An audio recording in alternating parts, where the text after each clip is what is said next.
እሺ ቤተሰብ እንዴት ናችሁ? ሁሉ ሰላም? አንድ 3 4 ጥያቄዎች ስላሉ ያው በተወሰነ ነገር ተቆራርጦ ልምጣ ብዬ ነው። ኦኬ ሌላው ሰዎች ከፈጣሪያቸው በላይ ለምን ለሰው ልታይ ይላሉ? ይሄ ደካሞች አይደለም? የድክመታችን የመጀመሪያም የመጨረሻም ጣራው ነው። በሰዎች መሃል ልታይ በኋላ ደብቁኝ ይመጣል ተብሎ የተተረተላቸው እነዛ ሰዎች በጣም አንድ ወቅት ላይ ልታይ ይታያሉ በሁሉ ነገር። እኛም ሞራል እንሰጣለን። አባባሌ በሚዲያው በኩል ቢሆን ለምሳሌ ማለት ነው ጥሩ ነው በርቱ ምናምን እንላለን። ምናበረታታው ግን መልካምነት ይማራል፣ ትማራለች፣ ታደርጋለች፣ ያደርጋል ከሚል አንጻር ነው። ከፈጣሪያቸው በላይ ለምን ለሰው ይታያሉ? የሚገርም ነገር ነው።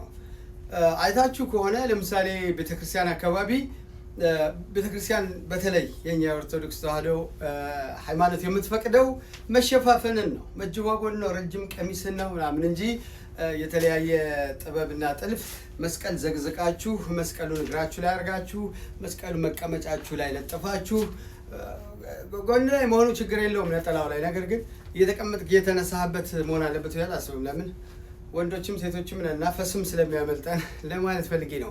ኤኒዌይስ በብዙ መልኩ በመሸፋፈን ውስጥ ፈጣሪን የምናታልል የሚመስለን ጥቂት ሳንሆን ብዙ ሰዎች አለን። ዝም ብለን በመናገር ውስጥ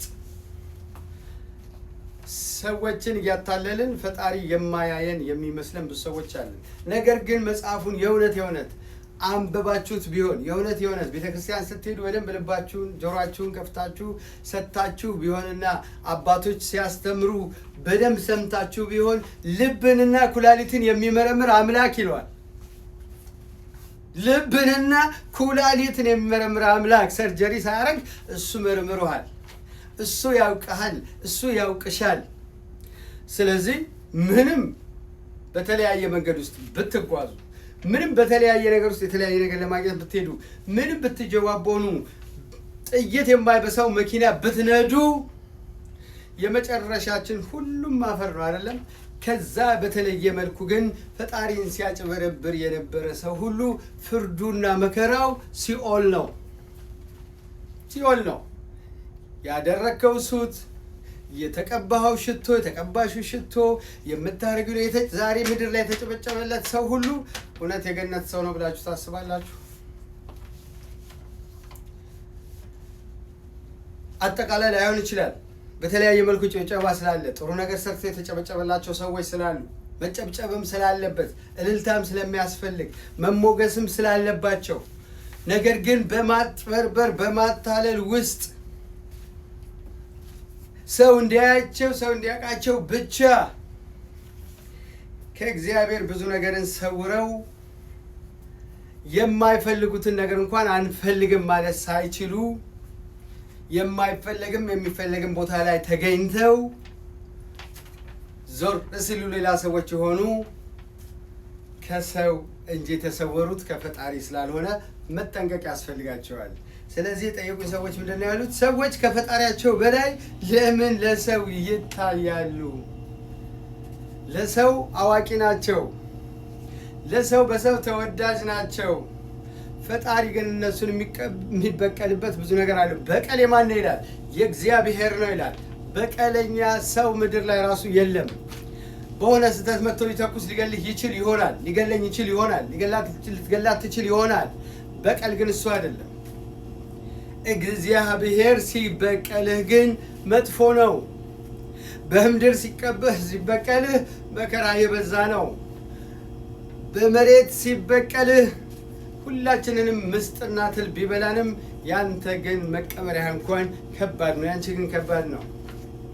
በሰማይ ካላችሁ በቀኙ አይደለም ሰው ስላለ በብዙ ገንዘብ ተከፍሎ ብዙ ቀሳውስቶች ቆመው ፍትሐት ስላደረጉ ወደዛ ይገባል። ወይም ፈጣሪ ይቅር ባይ ነውና ይቅር ይለኛል ብለን ከሆነ መጀመሪያ ስናታለው ስናጭበረብረው ነበረ። እውነት ነው፣ ገሳጭ ነው። እውነት ነው፣ መሐሪ ነው። እውነት ነው፣ ቸር አባት አለን። ነገር ግን እስቲ ያላስተማርከውን እስቲ የሰጠኸውን ያልተቀበለህን ልጅህን እስቲ በኋላ ከዶህም እዛ ድራግ ውስጥ ምናምን ገብቶ የሄደብህን ሊገልህ ጭራሽ ሽጉጥ ይዞ የሚሯሯጠውን ልጄ ነው ብለህ ትፈርማለህ እንዴ? ልጄ ነው አይደለም ብለህ ነው የምትፈርመው። ያውም በእኛ ጭካኔ። እሱ አይጨክንም፣ አዎ።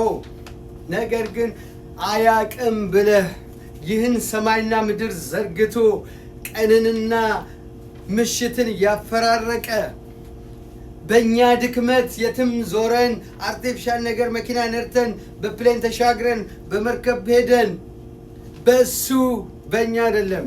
ይህን ሁሉ ያደረገ አምላክ ዓይንህ እያየ ጆሮህ እየሰማ እያወቅከው፣ አንተ ግን ከሱ የተሰወርክ፣ አንቺ ግን ከሱ የተሰወርሽ፣ እኔ ግን ከሱ የተሰወርኩ መስሎኝ ስንኖር አደጋው ከፍተኛ ነው።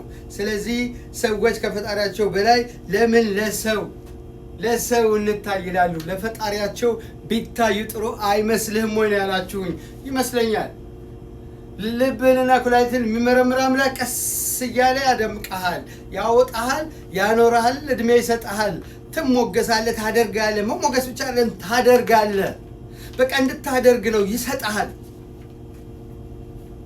ነገር ግን ለሰው ብቻ እይታ የምትኖር ከሆነ እዛው ነው ጀበደበለ። ምንም ቢኖርህ፣ ምንም ብትለብስ፣ ምንም ብታጌጥ ሞገስን ከላይ ላይ ይገፋል፣ ያንቀዠቅዥሃል፣ አምን እንዳትቀመጥ ያደርጋል። በቤተ ክርስቲያኑ በኩል አለው ትላለህ፣ በመስጊዱ አለው ትላለህ፣ በአካባቢው እኔ ነኝ ነው፣ በጓዳው እኔ ነኝ ነው። በሰው ቤት ሄደህ ትፈርዳለህ፣ ታወጣለህ፣ ታስገባለህ። ሳይጠሩ አቤት ሲልኩ ወዴት ይሆናል? ስለዚህ ሰዎች ከፈጣሪያቸው በላይ ለምን ለሰው ልታይ ይላሉ? ለፈጣሪያቸው ለምን አይገዙም እንደማለት ነውና ለፈጣሪያችን እንገዛ የሚል መልእክት ነው ያለኝ።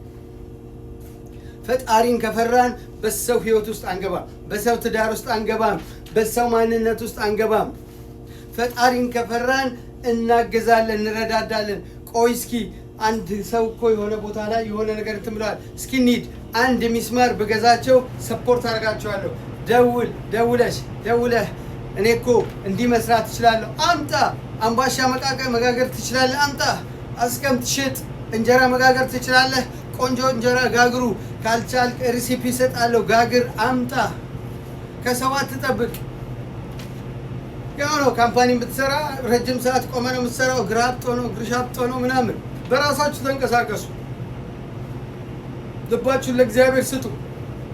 ወጡ አርጉ። ብዙ ነገር የሚሰራ ነገር እኛ ኢትዮጵያኖች ብዙ ነገሮች አሉ። መተሳሰብ፣ መተጋገዝ። አንተ ጋር ስመጣ የሆነ ነገር ስገዛ፣ አንቺ ጋር ስመጣ የሆነ ነገር ስገዛ፣ ይሄ ነው ስፓኒሾቹ የሚያደርጉትን፣ አረቦቹ የሚያደርጉትን፣ ጥቁሮቹ የሚያደርጉትን፣ የተለያዩ ሀገር ዜጎች የሚያደርጉትን። ናይጄሪያዎች እኛ ሱቅ መጥተው አይገዙም። ናይጄሪያዎች ያሉበት ቦታ ሄደው ነው ፀጉራቸው የሚሰሩት የሚገዙት። ለምን? ወገንን ይጠቅማሉ፣ ሀገራቸውን ይጠቅማሉ። እርስ በርስ ነው የትም ሂዱ። እኛ ዱባይ፣ ሳውዲ እናውቀዋለን፣ ደቡብ አፍሪካ እናውቀዋለን፣ የትኛውም ሀገር የመን እናውቀዋለን።